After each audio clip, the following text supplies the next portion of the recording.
3:47 a.m., May 11th, 1945, Dingalan Bay, Luzon. Private John McKinney was asleep, 12 yards from an M1919 machine gun. He'd been off shift for 17 minutes. His M1 Garand lay beside him, loaded, safety off. That's how you slept in combat zones. A Japanese assault force had already bypassed the guard post, about 100 men, moving in silence, no warning, no challenge. A Japanese NCO pulled open McKinney's tent flap, raised a sword, and swung. What happened in the next 36 minutes was seen by every man on that perimeter. Later that morning, one sergeant wrote a number in his notebook, a number that never made it into the official citation, because some numbers create paperwork, and paperwork kills stories. The blade struck McKinney's head, missed the skull, severed part of his right ear. McKinney's eyes opened. He grabbed his rifle, swung the butt upward. The stock hit the attacker's jaw. Bone cracked. He stumbled. McKinney swung again. Skull. He dropped. Dead. Second Japanese soldier charged through the tent opening, bayonet ready. 3 feet away. McKinney fired from the hip. The soldier went down. Outside, the perimeter erupted. Gunfire. Screams. The M1919 machine gun position was under attack. John Randolph McKinney, born February 26, 1921, Woodcliff, Screven County, Georgia. Father, sharecropper. Education, 3rd grade. Occupation, farmhand. By age 12, he could hit a running rabbit at 50 yards. By age 15, he was feeding a family of 6 with game. By age 20, he knew Georgia pine forests better than most men knew their homes. December 7th, 1941, Pearl Harbor. McKinney wanted to enlist. His family needed him on the farm. He waited. November 23rd, 1942, draft notice arrived. McKinney reported to Fort McPherson, Georgia. Height, 5 feet 10 inches. Weight, 165 pounds. Assigned, Company A, 123rd Infantry, 33rd Division. Training officers looked at his file. 3rd grade education. Farmhand. Nothing remarkable. They didn't expect much from him. They didn't need to teach him how to shoot. That he already knew. But they never asked how good he was. They never asked what happens when a Georgia hunter gets 36 minutes and all the ammunition he needs. They would find out on May 11th, 1945. If you want stories pulled straight from combat records, hit subscribe, because the official version is rarely the full version. The 33rd Infantry Division shipped to New Guinea, 1943. Finisterre Range, Sador, Aitape-Wewak. McKinney's company took casualties: bullets, malaria, dysentery, jungle rot. McKinney didn't talk much, never complained, did his job. His squad noticed something. When they needed food, McKinney found it. When they needed water, McKinney found it. When they moved through jungle, they followed McKinney. Near Sador, a Japanese sniper pinned the squad, hidden in the canopy, picking off Americans. McKinney studied the jungle, waited for muzzle flash, fired once, 70 yards. The sniper fell from the tree. By May 1945, the 33rd had moved to Luzon. Germany surrendered May 8th. Japan was collapsing. Company A was sent to Tayabas Province, Dingalan Bay area, remote outpost, rest and recovery. Nobody expected combat. The war was ending. Japan was collapsing. This was supposed to be quiet, a place where 3rd grade farmhands waited for orders to go home. Not a place where they would prove what quiet men could do. Perimeter defense, standard, guard posts, 1 M1919 Browning machine gun position, 3 men assigned. May 10th passed quietly, no contact, no movement. Midnight, McKinney started his machine gun shift. 3:30 a.m., his relief arrived. McKinney walked to his tent, 12 yards from the machine gun, close enough to hear anything. He lay down, boots on, rifle beside him, ready. Outside, the jungle was silent. 100 Japanese soldiers were moving through that silence. Organized assault, planned, coordinated, desperate. Commander, Japanese sergeant. Some accounts identify him as Fukutaro Mori. Orders: silent kills first. Take the machine gun, then fire into the sleeping company. The Japanese NCO reached McKinney's tent. 3:47 a.m., drew his sword, pulled the tent flap. McKinney's eyes opened. The tent flap opened. A sword came down, struck McKinney's head, severed part of the right ear. McKinney grabbed his M1 Garand, 9.5 pounds, loaded with 8 rounds, .30-06 Springfield cartridge, swung the butt, wooden stock, 10 inches long, hit the attacker's jaw, bone broke. Second swing, skull, he dropped. Second soldier entered, bayonet extended. McKinney fired from the hip, no time for sight picture, 3 feet away. The .30-06 round hit center mass. Soldier went down. McKinney burst from the tent, blood streaming from his ear, head ringing. The M1919 Browning was firing, .30-06 caliber, 400 to 600 rounds per minute. Then it stopped. McKinney looked at the machine gun position, 12 yards away. 3 Americans had been manning it. One was lying still, dead. One was wounded, screaming. The third was dragging the wounded man to safety. 10 Japanese soldiers at the gun, turning it around, preparing to fire into the perimeter. McKinney charged, 30 yards to cover.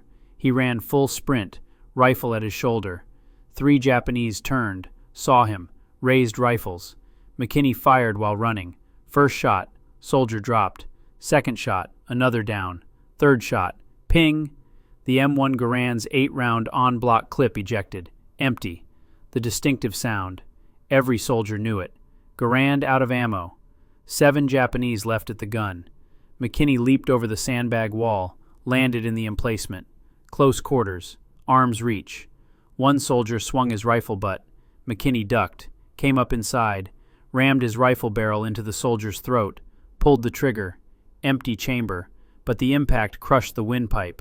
Soldier went down. McKinney reversed his rifle, swung the butt, hit another soldier's jaw. Bone shattered. 6 left. 2 jumped on McKinney from behind, one arm around his neck, another grabbing his rifle. McKinney dropped backward, all his weight, 185 pounds plus gear, slammed the soldier into the machine gun mount, heard ribs crack. Soldier let go. McKinney spun. 3 more soldiers on him. This was hand-to-hand, no rifles, no bayonets, just survival. One soldier got hands on McKinney's rifle, struggled for control. Face to face, McKinney headbutted him. Once, twice. Soldier's grip loosened.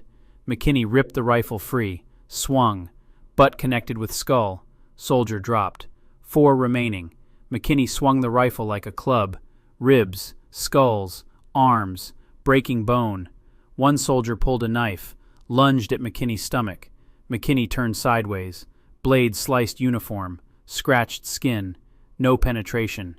Brought the rifle down on the soldier's wrist. Knife clattered. Swung butt up into chin. Soldier fell. 2 left, both backing away, hands up, trying to retreat. McKinney didn't let them. Rifle butt. Once, twice. 10 Japanese soldiers, all down. Time elapsed, approximately 90 seconds. McKinney checked the M1919 Browning, grabbed the charging handle, pulled, moved 1 inch, jammed. The gun had been struck during the fight. Feed tray bent, bolt carrier damaged, unable to chamber rounds. Not a design flaw, combat damage. Gun was useless. McKinney looked at his Garand. Stock was cracked, blood on the wood. Would it still fire? He found a bandolier on the sandbag wall. Dead American machine gunner, full of M1 clips, grabbed it, loaded his rifle, 8 fresh rounds, looked out at the perimeter, Japanese soldiers everywhere, attacking in waves, multiple directions. The company was fighting back, emerging from tents, taking positions, returning fire, but the Japanese had initiative. Inside the wire, too close. McKinney spotted a mortar team, 45 yards away, setting up a Type 89 grenade discharger, 50 millimeters, aiming at the company CP. If that mortar fired, it would kill the officers, kill communications, kill coordinated defense. McKinney raised his rifle, aimed at the mortar crew. 2 men, distance, 45 yards, No wind. Clear shot. Breathed out. Squeezed trigger. First mortarman dropped. Worked the bolt. Chambered another round. 0.85 seconds. Second mortarman tried to run.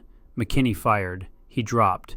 2 more confirmed kills. 45 yards. Grenades started landing. Type 97 hand grenades.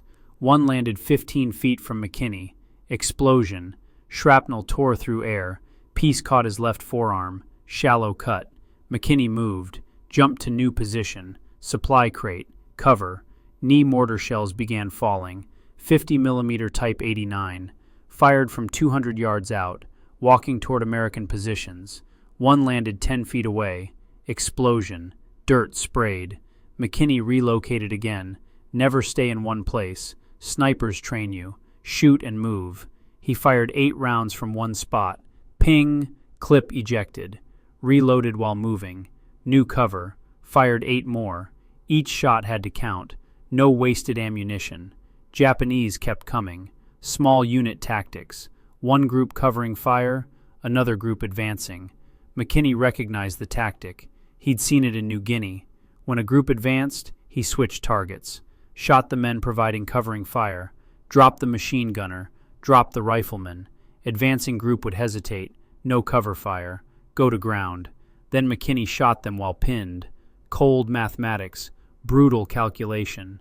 At 3:58 a.m., McKinney ran out of ammunition again. Bandolier empty. He spotted a dead American, 20 feet away, rifle beside him, sprinted, grabbed the rifle, checked the magazine, 6 rounds, fired those 6, found another rifle, another dead soldier, more ammunition. At 4:03 a.m., 3 Japanese charged his position. Bayonets fixed. McKinney had picked up an Arisaka rifle, Type 38, 6.5 by 50 millimeter cartridge, 5 rounds in magazine, bolt action, slower than the Garand. Fired. 1 down. Worked the bolt. Fired. 2 down. Worked the bolt. Fired. Click. Empty. Last soldier was 10 feet away. Rifle raised. Aiming. McKinney threw the Arisaka, hit the soldier in the face, knocked him backward. McKinney charged, tackled, went down together, hand to hand. No weapons. Fists. McKinney hit him, repeatedly, until he stopped moving, grabbed the soldier's rifle, kept fighting. At 4:09 a.m., the American company had organized. Officers shouting orders, squads forming up, coordinated fire. The tide was turning. Japanese assault losing momentum, casualties mounting. Some started to retreat, falling back into jungle. Others kept fighting, refusing to surrender. At 4:17 a.m., a Japanese soldier burst from behind a tent, 30 yards away, running toward McKinney, grenade in hand. McKinney aimed, fired.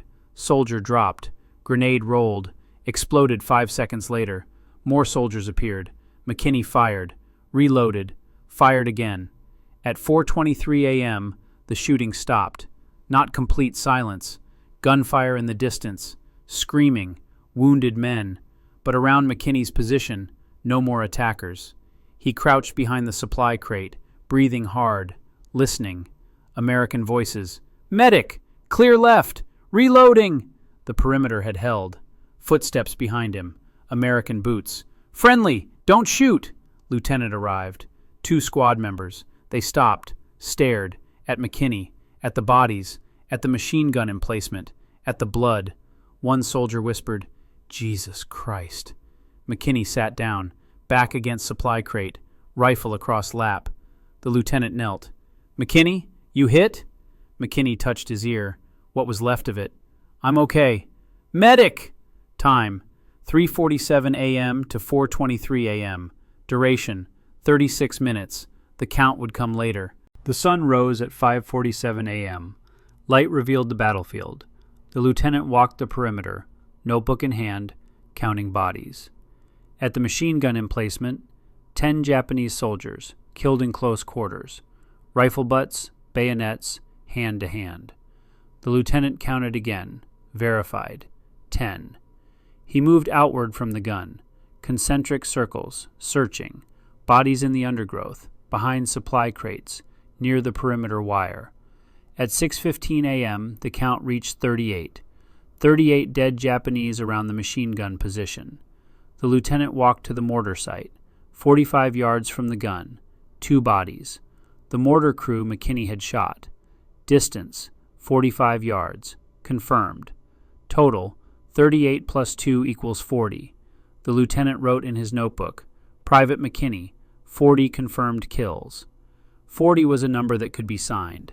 100 was a number that caused problems. But the count didn't end there. Sergeant Al Johnson conducted a wider survey. He walked the entire engagement area, checked every position, every body. Johnson's count was different. According to Kelly Bell's research in The Pacific War's Audie Murphy, Johnson counted over 100 dead Japanese in the area around McKinney's position. Over 100. So which number was correct? The official Medal of Honor citation lists 40. These were bodies in the immediate vicinity, directly attributable to McKinney, witnessed kills, verified. Johnson's count? Over 100. This included all casualties in the general area. Some killed by other Americans, some killed by Japanese mortars landing short, some wounded who died later. Battlefields are chaotic, especially nighttime assaults, especially 36-minute engagements across multiple positions. Attribution is difficult. The Japanese attacked from 3 directions. Multiple American positions engaged simultaneously. In darkness and confusion, exact attribution becomes impossible. The military after-action report focused on confirmed kills, bodies where evidence was clear, where witnesses could verify, where no doubt existed. 40 was that number. But Johnson's survey raises questions the official record never answered. Was he counting all casualties in the area? Was he including wounded who died later? Was he counting bodies found in follow-up patrols? Or was he simply counting what he saw? We don't know.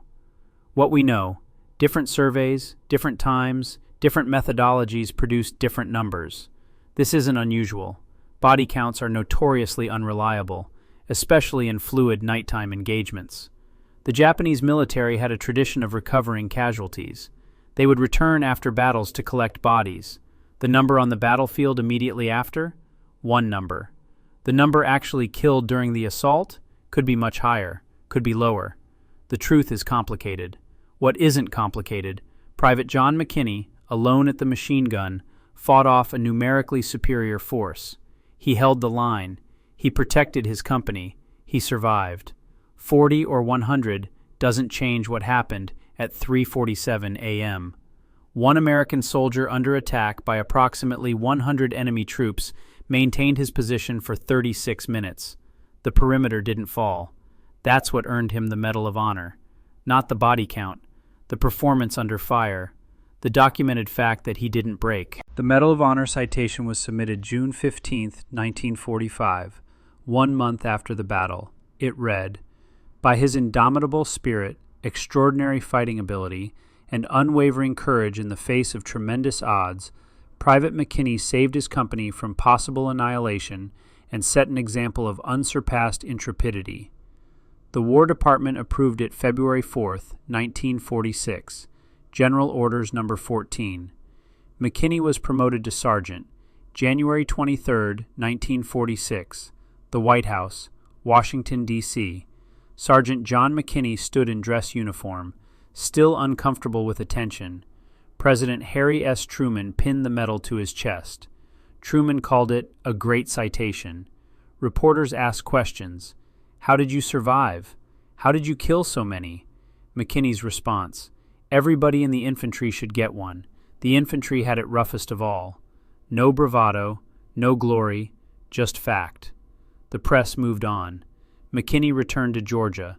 The state invited him to ceremonies, parades, Memorial Day events, veterans gatherings. He declined most. Macon News, November 1964. When the Georgian came home, he was invited to many military functions, but he declined most of the invitations. He said he wanted to forget the war. Headline: Farmer who killed 52 Japanese shuns parades and ceremonies.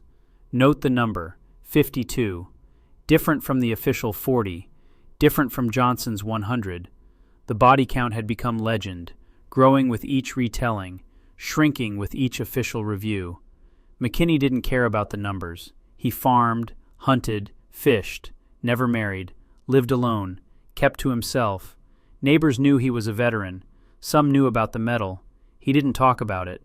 One neighbor remembered, "John was a quiet man, minded his own business, good with a rifle, that's all I knew." For 50 years, McKinney lived that way, quietly. Screven County, same place he was born. He didn't chase fame. He didn't give speeches. He didn't attend ceremonies, because he already knew the price. 36 minutes at a machine gun on May 11th, 1945, and a lifetime trying to forget them. He died April 5th, 1997, age 76. Small funeral, family, few friends, local veterans, no national news, no presidential statement, no Arlington ceremony. Georgia farm boy going home. The war had ended 52 years earlier, but for John McKinney, some nights never end.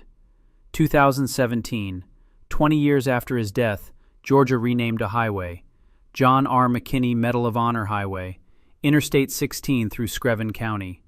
How many drivers know who he was? How many know about May 11th, 1945? How many know about the 36 minutes? Probably very few, but the records remain. The documented facts. Date, May 11th, 1945. Time, 3:47 a.m. to 4:23 a.m. Duration, 36 minutes. Location, Tayabas Province, Luzon, Philippines, near Dingalan Bay. Unit, Company A, 123rd Infantry Regiment, 33rd Infantry Division. American soldier, Private John R. McKinney. Age, 24. Education, 3rd grade. Previous combat experience, New Guinea, Luzon campaigns. Attacking force, approximately 100 Japanese soldiers. Attack method, coordinated assault, multiple directions, nighttime. Initial contact, sword attack by Japanese soldier. McKinney's injury, right ear partially severed. Official confirmed kills, 40. 38 around machine gun position, 2 at mortar position, 45 yards away. Weapons used, M1 Garand rifle, Type 38 Arisaka rifles, rifle butts as clubs. Medal of Honor, awarded January 23, 1946, by President Truman. Citation approved, General Orders No. 14, February 4, 1946. The conflicting reports. Sergeant Al Johnson's survey, over 100 dead Japanese. Macon News newspaper, 1964, 52 kills attributed. Official Medal of Honor citation, 40 confirmed kills. Why do these numbers differ? Possibility 1, different counting methodologies. Johnson may have counted all casualties in the area. Official report only counted directly attributable kills. Possibility 2, time of survey. Bodies counted immediately versus days later. Japanese forces often recovered their dead. Possibility 3, multiple defenders. Other soldiers were engaging the assault force. Attribution difficult in nighttime combat. Possibility 4, wounded versus killed. Some casualties may have died later. Some may have survived initial wounds. The truth, we can't know with absolute certainty. What we can prove, the official record is 40 confirmed kills. Everything else is speculation. Battlefield fog, lost documentation. What this tells us. John McKinney's actions on May 11, 1945, were documented by multiple witnesses. His Medal of Honor citation was approved through official military channels. The basic facts are not in dispute. One soldier, outnumbered approximately 100 to 1, held position for 36 minutes, prevented perimeter breach, saved company from potential annihilation. The exact body count? That's where the story gets complicated. 40 was the number that could be written. 100 was the number that was witnessed. But here's what matters. When that tent flap opened at 3:47 a.m., the Japanese expected to find a sleeping American soldier, an easy kill, the beginning of a successful assault. Instead, they found John McKinney, a third-grade education, a Georgia farm boy, nobody remarkable, until the moment someone needed him to be. The assault failed, the perimeter held, Company A survived. That's not legend. That's what the witnesses saw. Final documentation. Private John Randolph McKinney, Medal of Honor recipient. Company A, 123rd Infantry Regiment, 33rd Infantry Division. Born February 26, 1921, Woodcliff, Screven County, Georgia. Died April 5, 1997, Augusta, Georgia, age 76. Buried Hillcrest Memorial Park, Augusta, Georgia. Medal of Honor action, May 11, 1945. Citation approved. General Orders No. 14, February 4, 1946. Medal presented, January 23, 1946. Presenter, President Harry S. Truman. Location, the White House. Official kill count, 40 confirmed, 38 at machine gun position, 2 at mortar position. Duration of combat, 36 minutes. Attacking force, approximately 100 Japanese soldiers. Additional honors, John R. McKinney Medal of Honor Highway, Interstate 16, Georgia. Designated 2017. Combat Infantryman Badge. Asiatic Pacific Campaign Medal with Battle Stars. World War II Victory Medal. Philippine Liberation Medal. Education, 3rd grade. Pre-war occupation, farmhand. Post-war occupation, farmer. Marital status, never married. Final residence, Screven County, Georgia. Notable characteristic, declined most military ceremonies and public recognition. Book published, Phantom Warrior, the heroic true story of Private John McKinney's one-man stand against the Japanese in World War II, by Forrest Bryant Johnson, 2007. The official record stops here. 40 confirmed kills, 36 minutes, 1 outpost that didn't fall. Everything else is battlefield fog. 3 numbers, 3 sources. Sergeant Al Johnson counted over 100. The Macon News reported 52. The official citation listed 40. Only 1 made it onto the citation. Ask yourself why. At 3:47 a.m. on May 11, 1945, 1 American soldier proved what 1 man could do when everything was on the line. The caliber the paperwork couldn't capture. When daylight finally took the jungle back, the bodies were still there. The broken rifles, the bent machine gun, the blood on the sandbags. And somewhere in the middle of it all was a farmhand who didn't speak much. A man with a 3rd grade education who had just done something the paperwork couldn't explain. Because wars don't get remembered the way they happen. They get remembered the way they can be filed. A kill count has to be defensible. A report has to be clean. A citation has to fit inside military language. But the perimeter at Dingalan Bay wasn't clean. It was chaos. It was steel. It was a rifle cracking in the dark and a man refusing to die. And the weapon mattered. The M1 Garand wasn't a sniper rifle. It wasn't a machine gun. It wasn't designed for hand-to-hand combat. But it was designed to do one thing better than almost anything on that battlefield.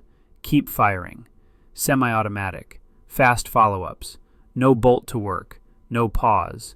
In a night assault, when the enemy is inside the wire, that difference is the distance between overrun and held. And when it ran dry, the rifle became a club. Hardwood.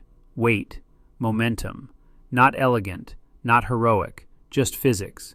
The kind of detail textbooks never include, but the kind of detail that wins a fight. Because what saved Company A wasn't luck. It wasn't legend. It wasn't even the number. It was 1 man who understood something simple. If the machine gun turns around, everyone dies. So he ran at it. The Medal of Honor was pinned months later, in a clean room, under bright lights. But the real moment wasn't in Washington. It was at 3:47 a.m. in a tent, a sword coming down, a rifle coming up, and 1 decision made in less than a second. Fight. No camera crews, no speeches, no applause. Just a perimeter that didn't fall. The record says 40. Some witnesses wrote higher numbers. Some stories changed with time. But the one fact that never changes is this. 100 men came through that jungle expecting to take an outpost, and they hit 1 soldier who refused to move. If you want more stories like this, where combat records reveal the version history books don't. Subscribe, because the weapons matter, the paperwork matters, and sometimes one man is the difference.